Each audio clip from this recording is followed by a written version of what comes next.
The papyrus, put it on my table every month. I don't wanna be sad. Don't even try to hide it. No, I don't wanna lose it. And you see how it is, it's so inviting.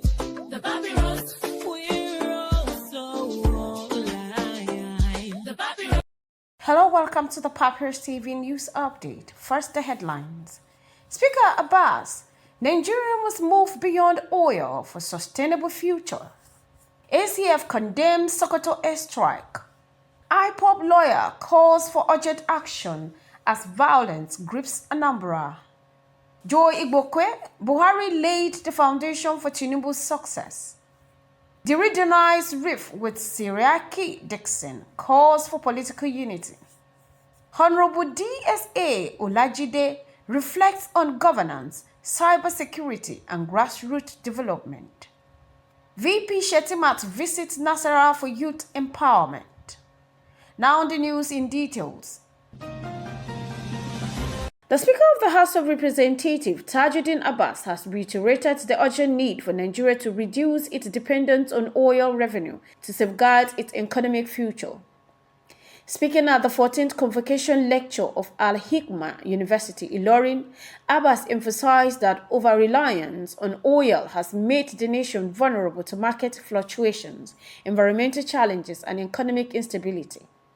Delivering his lecture titled Beyond Oil, Exploring Alternative Revenue Potentials for Economic Growth and Sustainable Development in Nigeria, Abbas warned that further delay in economic diversification could leave Nigeria ill-prepared for the global shift towards low-carbon economies. He called for a comprehensive approach to harness untapped sectors like agriculture, mining, ICT, tourism, and manufacturing.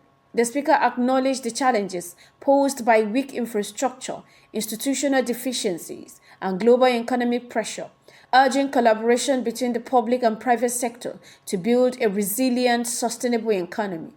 He also outlined the House's effort to support policies and legislation aimed at reducing oil dependency, while noting the positive impact of constituency projects on grassroots development. Abbas concluded by commending Al-Hikam University for fostering critical discussion on national development issues. Meanwhile, the Ariwa Consultative Forum, ACF, has condemned the recent airstrike in Silami, local government area of Sokoto State, which claimed 10 lives and left many injured on Christmas Day. Describing the incident as one too many, the forum called for an urgent review of military strategy to avoid further civilian casualties. In a statement released from Kaduna, ACF's National Publicity Secretary, Professor Tukur Muhammad Baba, criticized the Defense Headquarters for initially dismissing reports of civilian casualties, labeling their response as insensitive. The forum demanded immediate compensation for victims' families in accordance with Islamic principles, stressing the need for empathy in military operations. While acknowledging Governor Ahmed Alihu's swift intervention, including medical support for the injured, the ACF reiterated its support for the military's counter-terrorism effort, but urged for greater caution to protect civilians. The forum highlighted similar tragic incident in Adamawa and Nasarawa State, urging the military to refine its strategies to minimize collateral damage. Furthermore, Ifeanyi Ejiofor, a legal counsel for the indigenous people of Biafra IPOD, has raised the alarm over escalating insecurity in Anambra State. Following a deadly attack in Ihiala local government area that left at least 7 dead, Ejiofor urged Governor Chukwuma Soludo to act decisively against criminal elements. The loss of innocent lives in this brutal attack is heart-wrenching, Ejiofor stated, urging for united effort by political, religious, and community leaders to tackle the growing menace. He emphasized that the perpetrators are embedded within local communities and shielded by networks, making collective action crucial. Ejiofor warned that political compromises and inaction would only embolden criminals, leaving Anambra vulnerable to further violence. He called for immediate and unified efforts to restore peace and security in the state.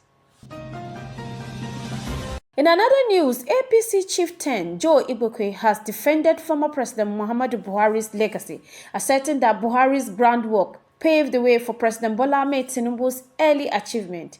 In a Facebook post, Ibokwe dismissed claim labeling Buhari as a failure, stating Buhari laid the solid foundation for Tinubu to build on. The footprints and gains are evident today. His remarks comes amid debate on Buhari's leadership, with critics like Babafemi Ojodo describing him as a patriot lacking vision.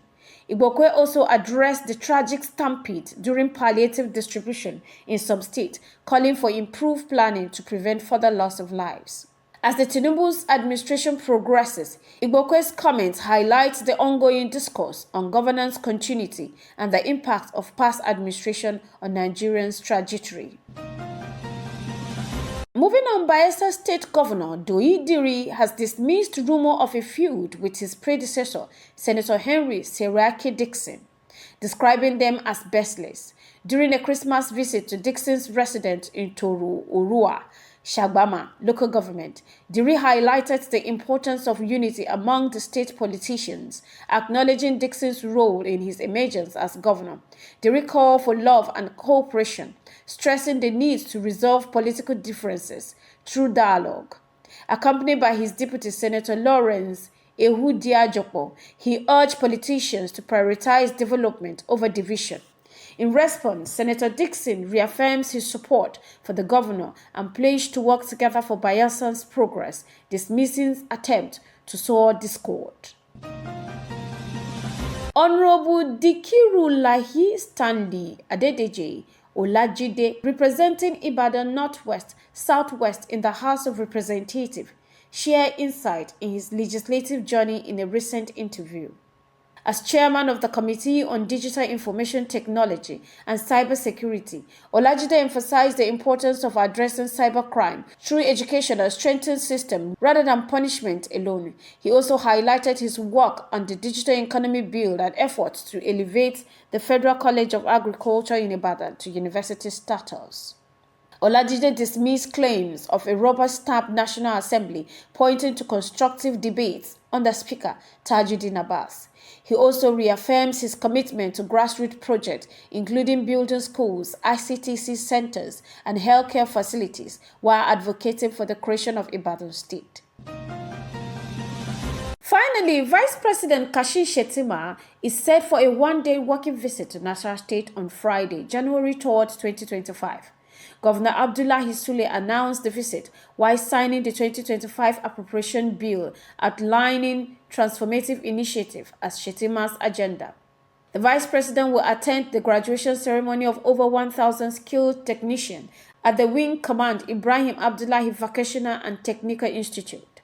He will also launch the construction of the Nasarawa Investment Development Agenda, NASIDA's head office, founded by a $4 million World Bank facility, and the multi-outdoor court project. Shettima will further distribute rice seedlings, farming tools, and relief materials worth 3 billion naira to flood victims, demonstrating federal-state collaboration to empower farmers and aid displaced persons. This has been the Papyrus TV Africa. The papyrus, put it on my table every month. I don't